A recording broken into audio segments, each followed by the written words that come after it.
अस्सलाम वालेकुम नाज़रीन, मैं हूं अरसलान खोखर। आप देख रहे हैं प्रोग्राम तेज़ी मंदी। साल 2021 आ चुका। साल 2021 की शुरुआत हो गई, आज हम उसमें दाखिल हो गए। साल 2020 में क्या कुछ रहा, कैसा रहा, मईशत कैसी रही, इंडस्ट्री के लिए कैसा रहा, हुकूमती पॉलिसीज़ के फुकदान की वजह से बिजनेसमैन और बिजनेस पर कितनी मुश्किलात आई, इस पर भी बात होगी। बैरूनी सरमायाकारी में कमी आई, टैक्स टू GDP की शरह कम हुई, लेकिन पेट्रोलियम मसनूआत, इसका फ़ायदा आवाम को नहीं मिला। जब पेट्रोलियम मसनूआत कम हो रही थी, उसकी कीमतों ने आवाम पे बोझ डाला।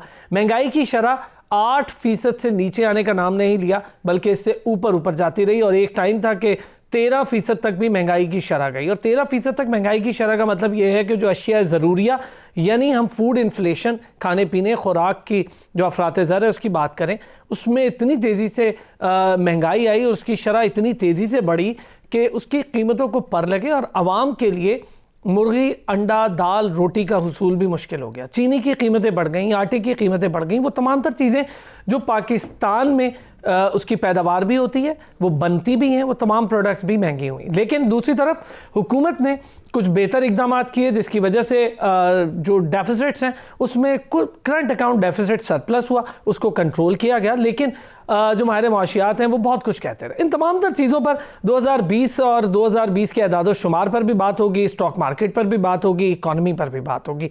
शेख आमिर वहीद साहब ने स्टूडियोज़ में मुझे ज्वाइन किया है, साबिक सदर Islamabad chamber of commerce and industry. उनके साथ फ़हीम सरदार साहब मौजूद, माहिर मुआशियात। दोनों हज़रात का बहुत शुक्रिया। फ़हीम साहब, सर 2020, पहले ज़रा स्टॉक मार्केट की भी बात कर लेते हैं। शुरुआत तो बड़ी मुश्किल हुई सर, और बहुत उतार चढ़ाव देखे। मेरा ख्याल है स्टॉक मार्केट ने हद दर्जा उतार चढ़ाव इसी साल में देख लिए, लेकिन इख्तिताम बड़ा अच्छा हुआ। 44,000 प्लस हो गई, आज भी 900 प्लस मार्केट है, तो इख्तिताम अच्छा हुआ है। और अब जो शुरुआत है 2021 की वो भी अच्छी हुई है। तो कैसे रहेगा 2021 आपकी नज़र में? जी असलान, बहुत शुक्रिया। पहली बात तो ये है कि 2020 जो है वो हर एक के लिए बहुत मुश्किल रहा है, माँ सिवा कोविड के लिए। कोविड बहुत खुश रहा है, लेकिन बाकी सब बड़े अफसरदा रहे। इसमें जो इस पूरे साल के अंदर पूरी दुनिया में जो एक चेंज आया, वो उस पर हम आएंगे। आपने स्टॉक मार्केट का जिक्र किया, उस पर हम अभी फ़िलहाल तवज्जो देंगे। लेकिन मैं शुरू करना चाहता हूँ कि 2020 हर एक के लिए बहुत ही मुश्किल साल रहा है, और इसके अंदर आप जिस तरीके से भी इसको कर लें, बहुत अहम बात यह है कि लोगों ने सरवाइव किया है। अब नया साल शुरू हुआ है, तो इस सर्वाइवल पे फोकस करना ज़रूरी था और लोगों ने किया है। तो मेरा ख्याल है हम सब एक दूसरे को अप्रिशिएट करें इस चीज़ पे। जहाँ तक स्टॉक मार्केट का ताल्लुक है, आपको याद होगा कि स्टॉक मार्केट जो साल के शुरू में तकरीबन 40,735 पे हुई थी, और अब वो तक आज का मैं नहीं काउंट कर रहा, एक दिन पुराना कर रहा हूँ, 31 दिसंबर तक का 43,755 पे। तो ये अच्छा खासा एक ग्रोथ है। एक मुल्क एक साल में जब सारी चीज़ें उलट पुलट हुई हुई है, हर चीज़ की बिल्कुल बिखर गई थी। जिस माशरे में, जिस मईशत में कम्युनिकेशन ना हो सके, उसमें उसने अगर सर्वाइव किया तो बहुत बड़ी बात है।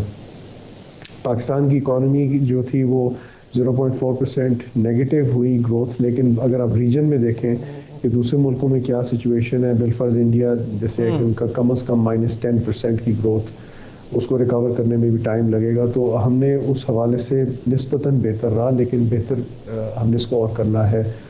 स्टॉक मार्केट का जहाँ तक ताल्लुक है, देखिए स्टॉक मार्केट में आप नोट करेंगे कि वॉल्यूम बढ़ता चला गया पूरे थ्रू आउट द ईयर। और अभी जहाँ 400 मिलियन के वॉल्यूम लग रहे हैं, 300 मिलियन के वॉल्यूम लग रहे हैं, हमें याद करना चाहिए कि चंद साल पहले, कुछ 4-5 साल पहले, ये 150 मिलियन था या क्या, या मतलब कि डबल ट्रिपल पे चले गए वॉल्यूम्स। सर इसी साल 27,000 तक गिरी स्टॉक मार्केट, और फिर वॉल्यूम्स उस वक्त हमने 100 से भी नीचे देखे। जी बिल्कुल, मैं इसीलिए वो आपसे शेयर कर रहा हूँ कि जब वॉल्यूम होता है तो इसका मतलब एक्टिविटी होती है, और अगर एक्टिविटी है, मेन चीज़ होती है कि एक मैशत में एक्टिविटी होनी चाहिए।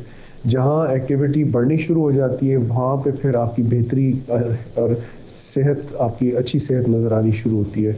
स्टॉक मार्केट में जो आपको नज़र आया है वो क्यों बढ़ी है मार्केट, उसकी 4-5 वजूहात हैं। मुख्तसर मैं बात करूँगा कि देखें, एक तो ये था कि इकॉनमी ने सर्वाइव किया, ये आपकी एक स्ट्रेंथ की निशानी है। दूसरा ये है कि इंटरेस्ट रेट्स कम होते गए पूरे साल के दौरान। शुरू में 11% पे थे, वो अब 7% पे। ठीक, जो जो हम बहुत, आपको याद होगा बहुत हम दफ़ा हमने डिस्कस भी किया ये पॉइंट कि इंटरेस्ट रेट लो होना चाहिए। मेरे ख्याल में थोड़े से और भी वक्त के साथ कम हो जाए तो और बेहतर होगा, ठीक। आहिस्ता आहिस्ता।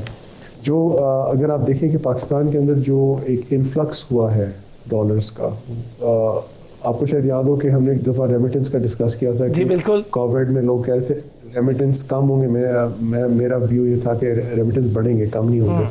सो 5-6 फैक्टर्स हुए हैं और फिर लोगों की तवज्जो रियल एस्टेट से भी थोड़ी बहुत स्टॉक मार्केट की तरफ आई, जिसकी वजह से चले मैं फ़हीम साहब ज़रा आबिद साहब से भी इस पे बात करता हूँ। आपने बहुत सारी चीज़ें बड़ी डिस्क्राइब की हैं, मैं इस पे ज़रा डिटेल भी बात करूँ। आबिद साहब 2020 इंडस्ट्री के हवाले से चेंबर ऑफ कॉमर्स के आप प्रेसिडेंट भी रहे, फिर आप उनकी एक्टिविटीज़ और फिर चेंबर ऑफ कॉमर्स के हालिया इलेक्शन आपको याद होगा, आप हमारे प्रोग्राम में भी रहे।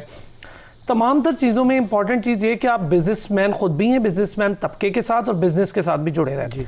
2020 ओवरऑल बिजनेस के हवाले से कैसा रहा, फिर हम ज़रा मईशत पे भी इस पे पूरे बात करते हैं। देखें, ओवरऑल बिजनेस जो था अगर मजमूई तौर पे देखा जाए तो स्लो था। ठीक। अगर हम उसमें एक दो सेक्टर्स को देखा जाए तो जैसे स्टॉक मार्केट प्लस रही, आपकी रियल एस्टेट प्लस रहा, आपकी जो टेक्सटाइल सेक्टर था वो बहुत ज़्यादा प्लस रहा, आपकी वीट और शुगर ये एक दो जो सेक्टर थे ये आपके प्लस रहे।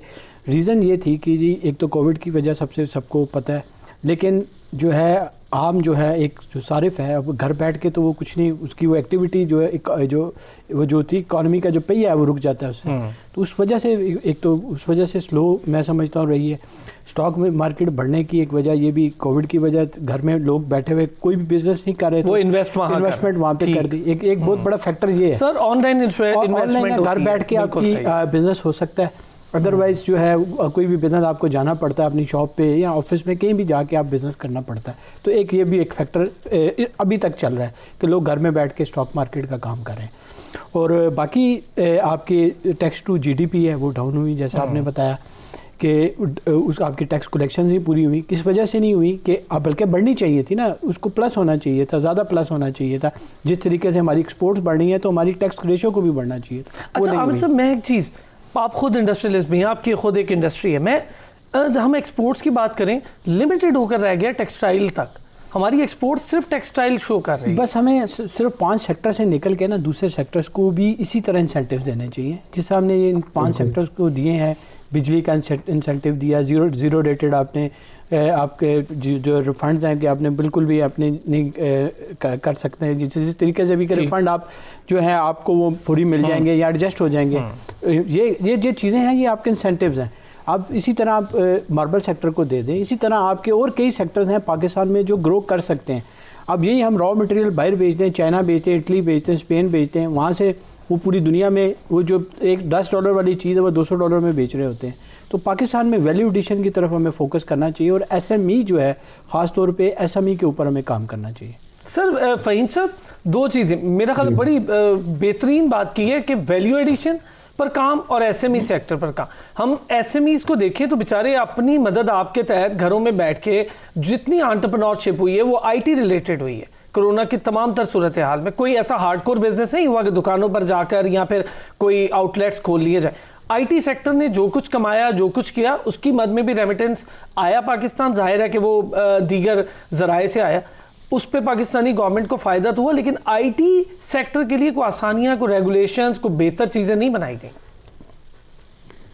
यानी असल में मैं एक वजाहत कर दूं कि आईटी के लिए एक नया काफ़ी इंसेंटिव्स आए हुए हैं, जिसकी एक जो चीज़ है वो आपके सामने या तो आ गई या आने वाली है, वो है आपका ये STZ ऑर्डिनेंस।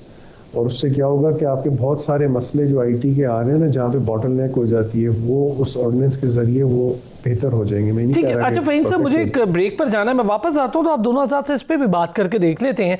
आईटी सेक्टर के लिए कुछ बेहतरी की जो नवीद फ़हीम साहब सुना रहे हैं, उसमें एक बड़ा मसला आईटी सेक्टर को दरपेश रहा, वो पेपॉल जैसे किसी इदारे का रहा कि जो बीच का काम करे और जो पेमेंट्स हैं ई कॉमर्स से रिलेटेड उसमें कुछ आसानियाँ पैदा हों। लेकिन वो अभी तक ई कॉमर्स से रिलेटेड पाकिस्तान में वो आसानियाँ उस तरह से पैदा नहीं हो पाई, लेकिन फिर भी बहुत सारी ई कॉमर्स से रिलेटेड वेबसाइट ने बहुत अच्छा रेवेन्यू जनरेट किया। वापस आते हैं ब्रेक से तो इस पर बात करते हैं।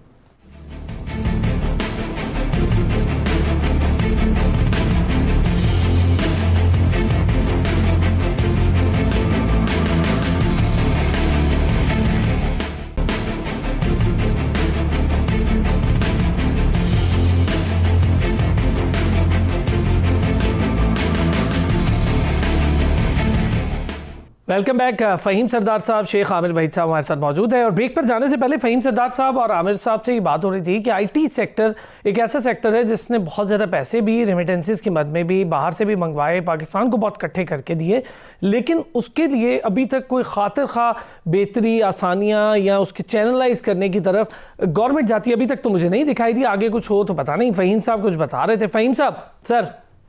पाकिस्तान को इस बात का पूरा एहसास है कि आईटी जो है वो क्या है, एक मल्टीप्लायर सेक्टर। जो मल्टीप्लायर सेक्टर्स होते हैं वो होते हैं जहाँ पे आप एक अगर काम करते हैं तो उससे आपको उसी के बराबर से ज़्यादा आपको उसके फ़ायदे मिलते हैं। तो जितना आप मल्टीप्लायर सेक्टर्स पे फोकस करते हैं उतना ही आपके मुल्क को ज़्यादा फ़ायदा होता है। आईटी एक ऐसा सेक्टर है जिसके अंदर आपकी मल्टीप्लिकेशन होती है और उसके अंदर किस सेंस में कि आपको कम रिसोर्सेज के साथ आप ज़्यादा चीज़ें कर सकते हैं। इस वक्त जो है लगभग जो हमारी आईटी एक्सपोर्ट्स हैं, गालिबन मेरा एग्जैक्ट फिगर याद नहीं आ रहा कि 1.7 बिलियन है क्या, इसको बहुत आसानी से आगे बिल्ड किया जा सकता है। अभी दुनिया में सबसे जो लीडिंग मिसाल के तौर पे शेयर्ड सर्विसेज में है, पोलैंड है, फिलीपींस है, मैक्सिको है, इंडिया है। मतलब वो कोई इतनी ज़्यादा हैवी इंफ्रास्ट्रक्चर मांगता भी नहीं है। उसमें ये होता है कि आपने मार्केटिंग करनी होती है, आपने सर्विस प्रोवाइड करनी होती है और आपने सर्विस को बरकरार रखना होता है और आईटी के सिस्टम्स वगैरह होने चाहिए। आपकी बड़ी बेसिक बुनियादी चीज़ें होती हैं जो फ्रैंकली पाकिस्तान में हैं, उनको बिल्ड करने की ज़रूरत है। और उसमें प्राइवेट सेक्टर भी लगा है, उसमें पब्लिक सेक्टर भी अब इकट्ठे हो रहे हैं।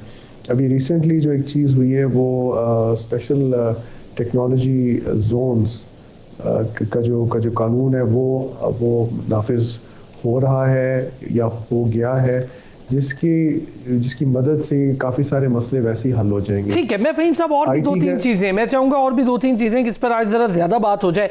एक इंडस्ट्री का मामला हमारे सामने है, आईटी का आपने जिक्र कर दिया। आमिर साहब, इंडस्ट्री के लिए कैसा रहा ओवरऑल सेक्टर? मैं ज़रा इससे निकलता हूँ कि टेक्सटाइल इंडस्ट्री, उससे बाहर आ जाते हैं कंस्ट्रक्शन इंडस्ट्री से। आप खुद एक इंडस्ट्री से ताल्लुक़ रखते हैं, मुझे बताएं जो खाने पीने की अशिया में इस्तेमाल होने वाला घी है उसकी कीमतें बड़ी तेज़ी से बढ़ी, उसकी क्या वजूहात रही? सबसे पहले तो इसका एक फैक्टर था कि आज से एक साल पहले जो एडिबल ऑयल का रॉ मटेरियल है, पाम ऑयल भी कहते हैं या सोयाबीन ऑयल होता है, तो इसकी कीमत कोई $500 के करीब थी और आज की डेट में उसकी 950 के करीब डॉलर है। तकरीबन आलमोस्ट डबल आप कह सकते हैं हो गई है मार्केट।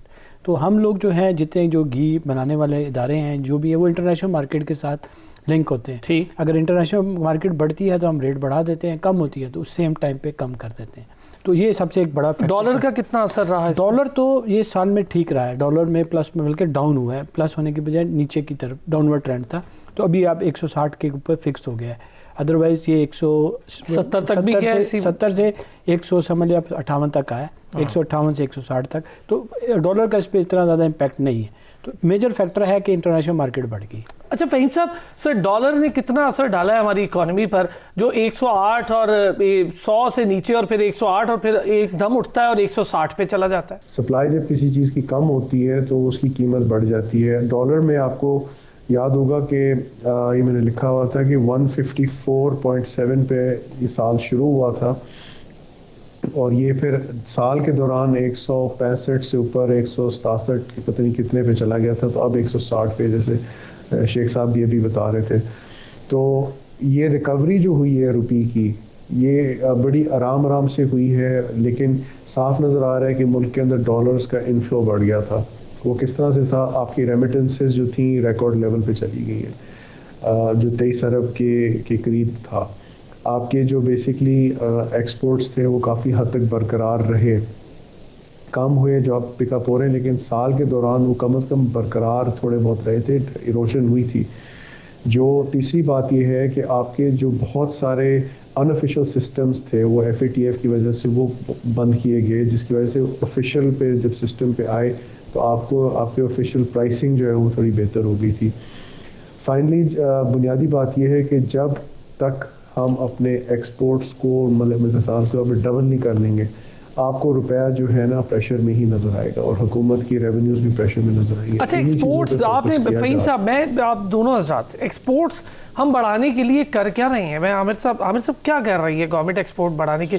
अभी तक तो तजारती पॉलिसी कोई नहीं आई, लेकिन कुछ ऐसे फैक्टर्स हैं, जैसे उन्होंने बिजली के ऊपर इंसेंटिव दिया है, यानी कि आपका अगर एग्जिस्टिंग बिल आ रहा है उससे ज़्यादा प्लस आएगा तो उस पर 50% पावर टैरिफ्स वाला मामला, ऑफ पीक आवर्स वाला, ये थोड़े से बेहतर इंसेंटिव हैं। फिर इसमें इन्होंने जो इंडस्ट्री की नई इनोवेटिव मशीनरी मंगवाए उसके ऊपर बड़े सॉफ्ट लोन्स हैं और लॉन्ग टर्म लोन्स उन्होंने अभी ऑफर्स किए हैं, जैसे कि स्टेट बैंक ने कहा कि 5% पे हम लोन दे देंगे।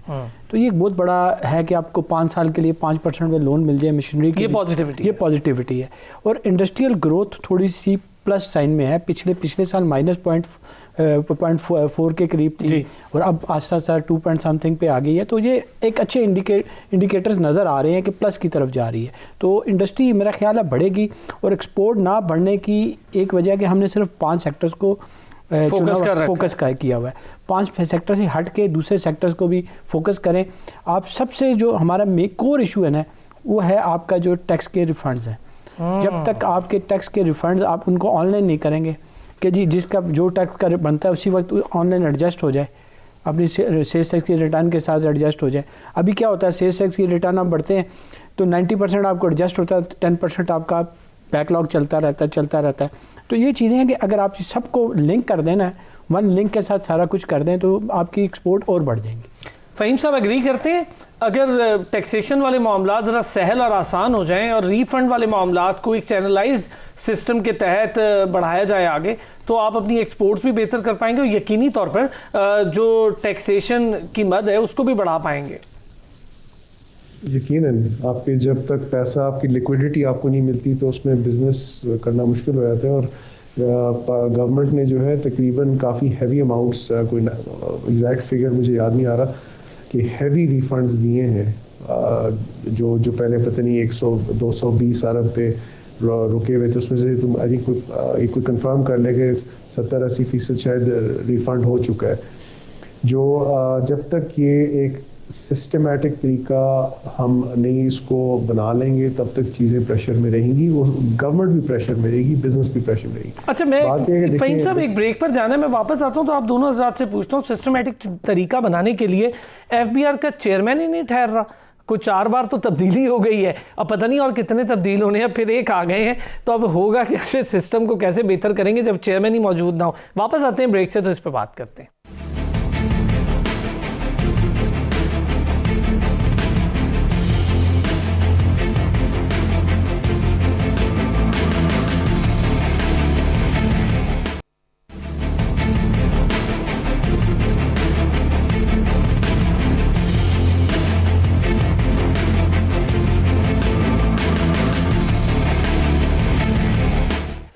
Welcome back. फ़हीम सरदार साहब, शेख आमिर भाई साहब हमारे साथ मौजूद हैं। फ़हीम साहब, सर एक चीज़ जिस पर हम डिस्कशन कर रहे थे वो इंडस्ट्रियल और बिजनेसमैन के मसाइल, थोड़ा आवाम की भी बात करके देख लेते हैं। आवाम के लिए भी मुश्किलात रही 2020 में। बेरोज़गारी की शरह बड़ी तेज़ी से बढ़ी और 35 लाख से ज़ायद एक महदूद अंदाजे के मुताबिक लोग बेरोज़गार हुए। उसमें कोरोना भी एक वजह है और दीगर वजह गवर्नमेंट की पॉलिसीज़ का फुकदान भी है जो कि बड़ा वाज़े दिख भी रहा है। फिर पेट्रोलियम मसनूआत की कीमतों में कोई रिलीफ नहीं मिला। अशिया ज़रूरिया जैसे कि मैंने पहले भी कहा बहुत ज़्यादा महंगी हुई, तो इससे भी बिजनेस भी इफ़ेक्ट हुआ है, आम आदमी भी हुआ है। चूँकि हम कंज्यूमर मार्केट कहलाते थे, कंजम्पशन पावर नहीं रही। जी देखें, 2020 जो है ना एक बड़ा खौफनाक साल रहा है सबके लिए और ख़ास तौर पे जो कम आमदन वाले तबके के लिए। देखें, अब उनकी जो बुनियादी ज़रूरियात होती हैं वो शुरू होती हैं शेल्टर से, खाने से, और जब उन्हीं की चीज़ें बढ़नी शुरू हो जाएं कीमतें तो फिर मसला आता है। कोविड की वजह से बहुत महंगाई आई जिसमें कोई शक नहीं है, और उसको काउंटर करने के लिए एहसास प्रोग्राम भी आया, उसको काउंटर करने के लिए इंटरेस्ट रेट को कम किया गया, उसको काउंटर करने के लिए स्मार्ट लॉकडाउन किया ताकि हर चीज़ बंद ना हो, कारोबार कम से कम चलता रहे, और वेरी इफेक्टिवली रहा है। जो इंटरनेशनल कम्युनिटी ने भी इस चीज़ को ऑफिशियली रिकग्नाइज़ किया है। हैविंग सेड दैट, जो मैं बार बार एक असलान जो अक्सर डिस्कस भी करता हूँ कि एक इकॉनमी की जो स्ट्रेंथ होती है ना वो होती है उसमें सौदे। जितने ज़्यादा सौदे होते चले जाएंगे उतनी ज़्यादा उसकी मलकियत बढ़ती है। पाकिस्तान अभी क्योंकि हमने इंटरेस्ट रेट बहुत बढ़ा दिया था पिछले साल, तो उससे चीज़ें स्लो हुई थी। स्लो के बाद अचानक कोविड आ गया तो फिर मसले आए।